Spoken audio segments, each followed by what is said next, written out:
agenda chargé na lool ndax li ma lim fii yëpp et puis surtout tey jii nii haute représentante du président de la République depuis le mois d'août 2024 loolu dafa am lu mu wundu ci ay responsabilité ak ay yitte donc ñu invité la nga bàyyi loolu yëpp ñëw teew si fii pour ñu waxtaanee li ni mel vraiment ñu ngi koy rafetlu bu baax a baax donc man question bi may adressé leader politique bi nga doon bu ràññeeku ci réew mi mooy ñu bëri dañuy ne 23 juin dafa am message bi peuple bi adressé woon au pouvoir de l'époque et au-delà à la classe politique yow message boobu en tant que leader politique nan nga ko percevoir nan nga ko décoder c'était quoi le message est-ce que li jiitu loolu après le régime qui est arrivé am nga sentiment où ce message a été perçu dans la gouvernance et dans beaucoup de choix qui ont été faits par les institutions à l'époque et puis tey régime bu bees bi nga xamante ni yow bokk nga ci allié wu mouvance présidentielle bi nga am ci solo est-ce que am nga sentiment wu ni ñu ngi tegu ci li nga xamante ni wane na ni ce message du 23 juin a été perçu merci. jërëjëf Aliou maa ngi nuyu responsable Y'en a marre bi ak président bu bees bi di Malal Talla. non du Malal ah. du Malal ah. Malal du suñu président. ah kan mooy président. c'est Thiat le coordonnateur. ah non c'est Thiat. voilà on a un coordonnateur. waaw mais le problème non bul gaawantu ci wax ji parce que dañu amoon fii une petite messe basse. parce que dama leen ne. mais première chose c'est déjà nous on n'a pas un président on a un coordonnateur. voilà d'accord le coordonnateur. mais li jiitu le vice-coordonnateur c'est Abdou Khafor Kandji. oui mais je vais vous expliquer pourquoi il y a toutes ces explications. Voilà. parce que dama ko ne. non mais man dama ko ne mais il faut aussi que vous. dama ko ne il faut que vous rajeunissiez quand même vos équipes. mu ne ma non le deuxième il est jeune non il faut que le premier soit jeune. non c'est une excellente question je trouve je pense que déjà dans un mouvement citoyen société civile ak yooyu def benn mandat ne damay dem je pense que c'est un signal fort leneen li nag mooy Thiat ak ñeneen ñi ñëpp c'est des militants suñu assemblée moo souveraine bu ñu jàppee ni Thiat dafa war a jiite mouvement bi et que ñeneen ñi ñu ko wër c'est des jeunes ñoom sambalum ak yooyu ça a été un choix souverain de l'Assemblée générale donc voilà voilà. ah mais bien sûr dama leen di tooñ.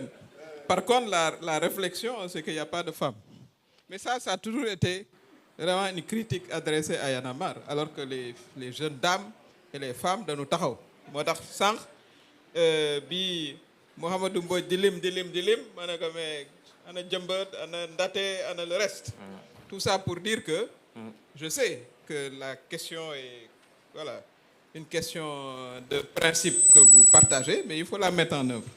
Donc c'était une boutade mais quand même une petite critique en passant. Ouais, merci. Alors am na ni ma ko doon waxee kontaan ñëw fii parce que la dernière fois où je me déplaçais pour aller au siège de Y'en a marre c'était en 2012 ba ngeen nekkee fële ci escalier bu ndaw boobu noonu aux Parcelles j'étais avec le candidat Macky Sall et je pensais d'ailleurs que le balcon où on était risquait de s'effondrer parce que c'était tout petit et il y avait beaucoup de monde. Et entre-temps il y a eu beaucoup d'eau qui a coulé sous les ponts mais rafetlu naa aussi taxawaay bi nga xam ne am ngeen ko au fil du temps. Parce que aussi loolu moo xaw a jafe ci engagement public mooy le défi de la durée et de la constance je pense que remplir ngeen ko et ça il faut vous féliciter pour ça parce que bon on peut avoir d'autres attitudes et cetera. fi nga xam ne jàpp naa ne xëy na waroon ngeen ko gën a améliorer mooy bi ngeen ñëwee ak le nouveau type de Sénégalais. Bon, ça demandait aussi un soutien et ça me paraît être encore plus d'actualité pour ce qui concerne vraiment programme yi ngeen bëgg a développer et cetera. maa ngi nuyu vraiment ñi ma bokkal panel bi Mouhamadou Mbodj moom am na tur bu nu ko daan wooyee sama ñoom grande sœur mais du fii laa koy waxee ah damay bàyyi ba ñu pare professeur Ndione maa ngi lay nuyu bu baax ak xaw ma ndax séeréer nga mais say wolof moom tubaarkàll voilà. Alors, il y a Maître El Hadj Diouf. Ce que beaucoup de gens ne savent pas, c'est que Maître El Hadj Diouf a été mon avocat en 1993. bu ngeen koy xayma def naa mooy 32 ans suñuy at boo ci dindee 32 ans li ciy des aussi lu bari on était très jeunes, pour dire qu'il y a longtemps aussi qu'il est engagé, que nous sommes engagés pour le changement au Sénégal.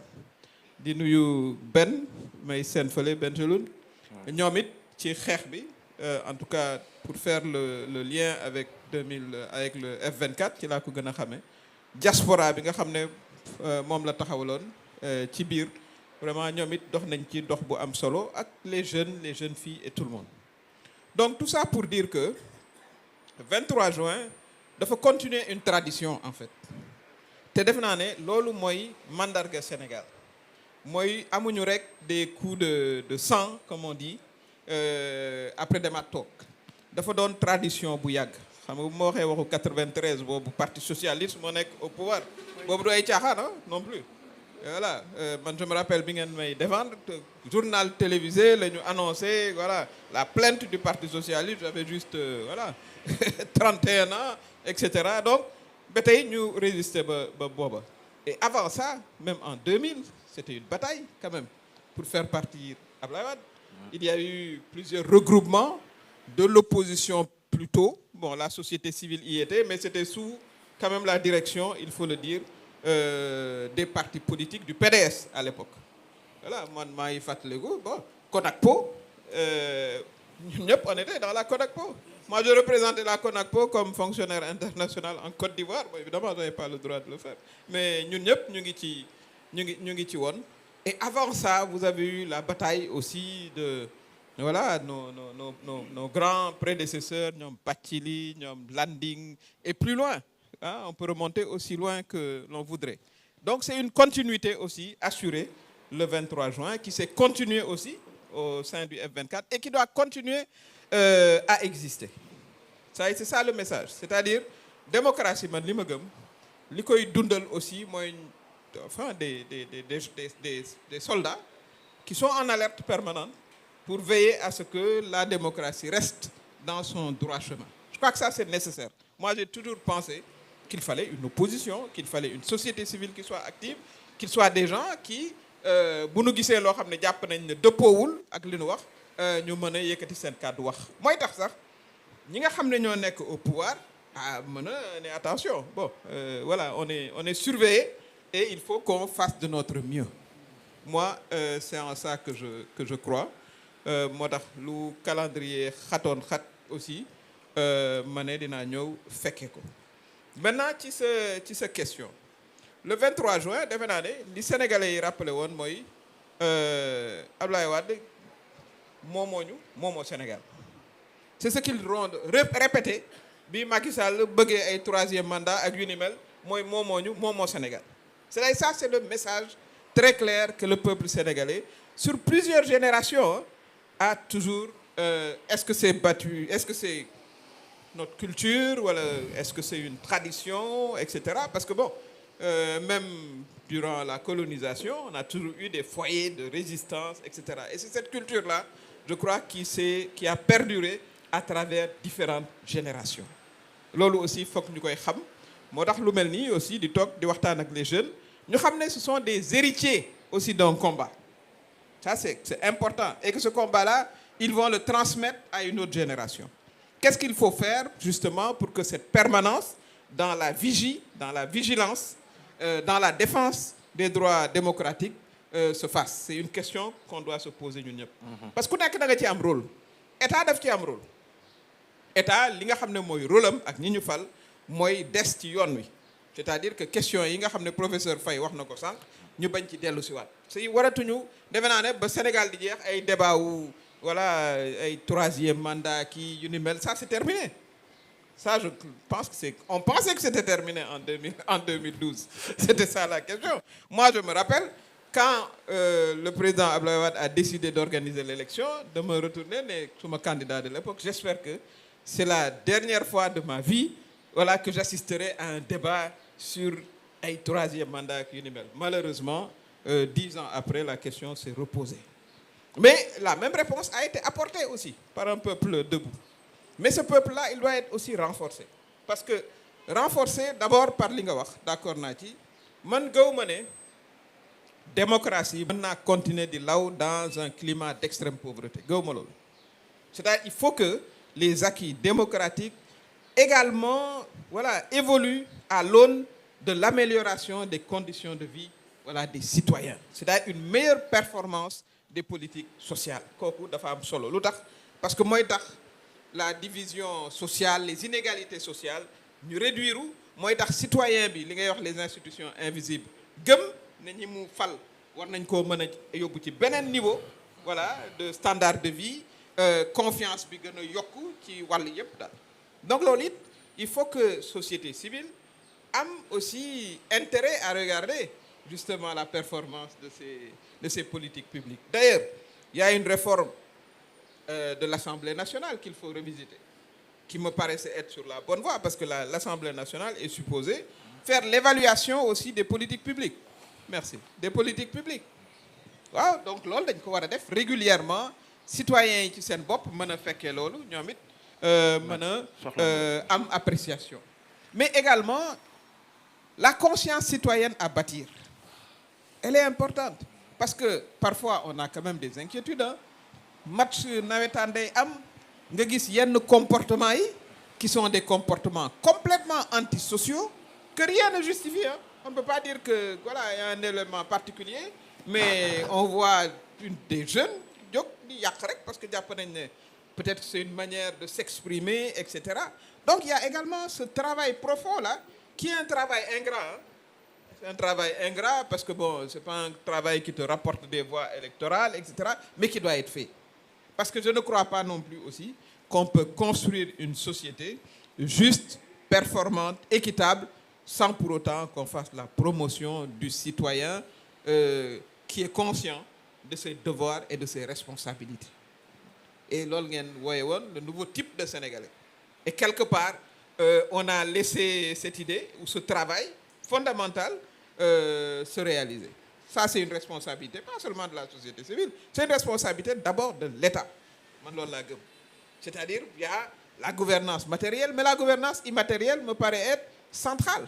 D'abord par l'exemple. Il faut gouverner d'abord par l'exemple. Donc, yow mi naan da ngay yar, yow it nga am vraiment un comportement exemplaire. Am naa ci yaakaar man loolu laa jàpp. Il faut maintenant qu'on soit pragmatique. Qu'on puisse vraiment mettre en place, disons, ces mécanismes-là. Donc, le message, c'était un message de résistance, un message de refus, mais c'était également un message de continuité d'une tradition de combat et de résistance qui s'est perpétuée avec le F24 et qui va continuer à se faire. Mais pour cela, il faut également que le niveau de conscience citoyen, également, ñu mën koo tabax.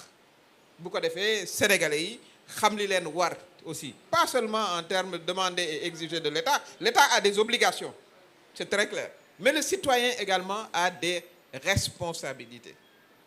Donc wàllu woowu aussi ñun ñeme aussi jàkkaarloog suñu jeunesse. Souvent on en a peur aussi il faut le dire. Wax aussi li ñu leen war a wax. Surtout dans un contexte où beaucoup de gens veulent prendre la mer, beaucoup de gens ont aussi des comportements déviants. Je salue l'initiative bi Malal amoon bi mu am toujours son fameux centre qu'il a créé en 2012 Guédiawaye Hip Hop, mais qui a révolutionné également disons la pratique citoyenne dans son environnement. Des projets comme ça, c'est un projet lourd, mais peut-être d'autres types de projets. Je crois qu'il va falloir aussi que Y'en a marre se réinvente quelque part. Ça, c'est des pistes. Évidemment, le rôle de vigie va toujours continuer. Et ce rôle-là, il doit être accepté. Momi, parfois, je l'appelle de manière informelle. Allez, c'est vrai, on a des divergences, mais on doit pouvoir les dépasser. Voyons voir comment travailler ensemble, etc. Parce qu'au fond, on partage le même but. Et ça, c'est important également. Que même nous, les politiques, nous acceptions que nous ne sommes pas toujours d'accord. Mais Maître et mon ami, on n'était pas toujours d'accord sur des positions. Il m'a défendu bien avant, etc. Mais c'est la vie qui est ainsi faite. Elle est ainsi faite. Mais li tax ñuy retrouver tout ensemble, c'est parce qu'on a en point de mire le Sénégal et l'avancement du Sénégal. Et on comprend que chacun d'entre nous a sa spécificité, comme politicien comme société civile comme avocat comme et cetera kooku dañ koy nangul ku nekk mais bu Sénégal taxawee ak les valeurs qui nous structurent, démocratie, respect voilà, de la liberté, des droits, etc.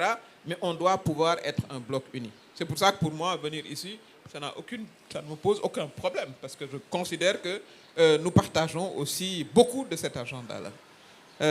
Voilà li ma ci bëggoon a wax leen aussi ne bon, ça, si je ne le faisais pas d'ailleurs, je ne serais pas tout à fait moi-même. C'est la moitié de cette population qui est constituée de femmes et de jeunes filles. Je crois que cet agenda-là aussi, il va falloir que vous le preniez à bras le corps, en travaillant avec les organisations qui existent. C'est la moitié de la population. Vous ne pouvez pas développer un pays en ignorant quand même les besoins fondamentaux d'une moitié de sa population. C'est une question de droit, mais c'est une question même d'efficacité des politiques publiques dont vous parlez. Donc, loolu it lu ma leen di inviter aussi à envisager la question et voir comment la rendre opérationnelle. En tout cas, je suis content aussi de retrouver mes anciens camarades du F24. Voilà, Mohamedou Mbodj a été très pudique du point de vue de l'évolution des choses, mais il s'est passé beaucoup de choses. Voilà, avec l'ouverture d'esprit qui a prévalu. L'ouverture d'esprit qui a prévalu, parce que ce n'était pas évident de mettre des politiciens et des gens de la société civile ensemble. Surtout des politiciens qui avaient des objectifs politiques très clairement affichés. Et une société civile qui est jalouse aussi de son indépendance. Mais c'est également par sa personnalité et son esprit d'ouverture, rejoint également par d'autres membres, voilà, que cela a pu se faire. Et ça a été un point de basculement, Lola Diap. Je pense que ça a été aussi un point de bascule. Parce que d'ailleurs, ben meeting Ngendef, Moudjer. Ça suffit. Parce que Macky n'a jamais voulu autoriser encore un autre meeting parce qu'il avait vu qu'il y avait une jonction de différentes forces. Ouais. Voilà, que Dieu nous prête santé et énergie pour que chacun, Fimounek, voilà, continue à défendre ces valeurs-là. Merci. Djeredjef. Merci beaucoup vraiment, Madame Aminata Touré. Et à travers vous aussi, je rends un hommage à Sophia qui est là, Denise Sophia Toussaint, membre fondatrice du mouvement Y en a marre, une femme de l'ombre très brave qui nous tire les oreilles à chaque fois qu'il faut. Et justement d'ailleurs, en termes de leadership, Sophia, moi, ki nga xamanteni bu metté deug ñu bëgg retourner nous rappeler les fondamentaux du mouvement. Elle est toujours là pour nous montrer la voie. Mu ngi ni day nëbbatu nag gisoo ni mu day nëbbatu mais en termes de leadership ak ki nekk ci wetam aussi Maïmouna Ndiaye aussi de brave dame, je rends hommage aussi. Balaa may ibbi kaddu gi vraiment Maître El Hadj Diouf bu ma la posé wul question bi avant beneen tour bi di ñëw du ma kontaan quoi mooy député nga doonoon